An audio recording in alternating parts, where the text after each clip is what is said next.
दोस्तों नमस्कार, मैं हूं आपका दोस्त नरसिंह कटियार। आज हम बात करते हैं 125(3) सीआरपीसी के अंतर्गत जो भरण पोषण होता है उसकी वसूली किस तरह होती है।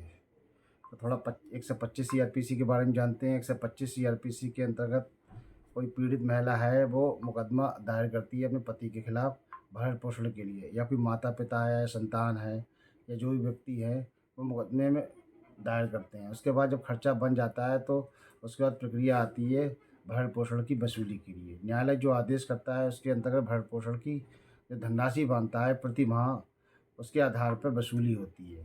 तो न्यायालय निर्णय के दिनांक से भी खर्चा बांध सकता है, और जो प्रार्थना पत्र देते हैं उसके प्रार्थना पत्र देने के दिनांक से भी खर्चा बांध सकता है। तो खर्चा वसूली किस प्रकार होगी उसके बारे में हम बात करते हैं कि यदि कोई न्यायालय खर्चा जब बांध देता है तो हम ज़्यादा से ज़्यादा एक इजराय के अंतर्गत 12 महीने की वसूली के लिए खर्चा डाल सकते हैं, उसकी वसूली के लिए। यदि कोई व्यक्ति 12 महीने के अंदर जिस तारीख को उसने मुकदमा डाला है वसूली के लिए, और 12 महीने तक की वसूली का इजराय डाल सकते हैं। यदि वो नहीं डालता है, ज़्यादातर लोग लापरवाह हो जाते हैं, मुकदमे में खर्चा बन जाता है, एक इजराय चलती है, फिर दूसरी इजराय नहीं डालते हैं, फिर तीसरी इजराय नहीं डालते हैं, एक ही इजराय की वसूली में चक्कर में लगे रहते हैं।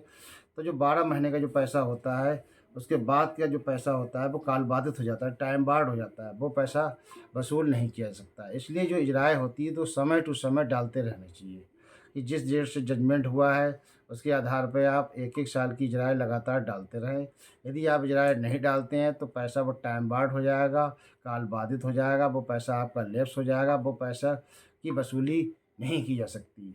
इसके बारे में हमारी एक माननीय विधि व्यवस्था दी है लव कुमार बनाम state of UP 2023 one GIC reports 86 Allahabad डिगलाट में अभी 2023 की एक विधि व्यवस्था पारित की है, जिसमें 125 और 128 125(3) 128 सीआरपीसी के बारे में ये बताया है कि विधि व्यवस्था में कि यदि कोई रुपया 12 महीने में वसूली के लिए नहीं डालते हैं तो वो काल बाधित हो जाएगा।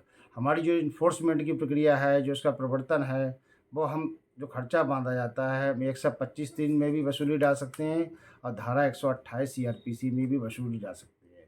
125(3) और 128 ये दो धाराएँ वसूली के लिए बनाई गई हैं कि जो निर्णय न्यायालय देता है उस निर्णय के आधार पे आप वसूली डाल सकते हैं।